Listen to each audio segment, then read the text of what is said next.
रात में सिर्फ तुम याद आते हो। मेरे दिल के हर कोने में तुम ही तुम छाते हो।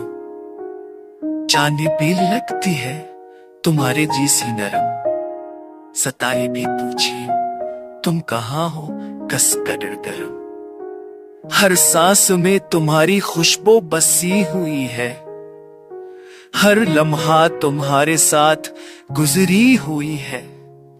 शहर की रौनकें भी अदास लगती है, जब तुम ना हो तो सब ख्वाब खाली लगती है।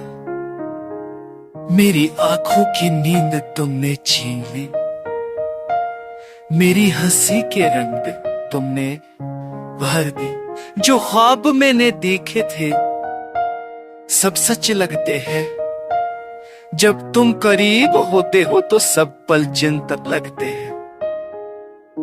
अगर फासले जदा कर भी मेरी दाव में तुम हमेशा रहोगे।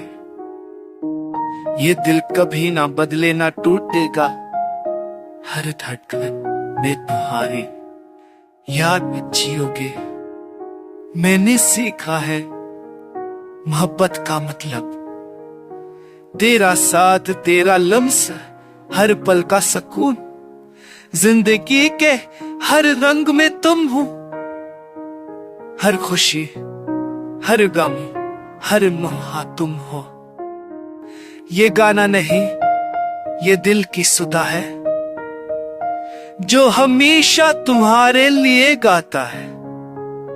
तुम हो तो सब कुछ मुकम्मल है, तुम हो तो जिंदगी हर लम्हा रोशन लगता है।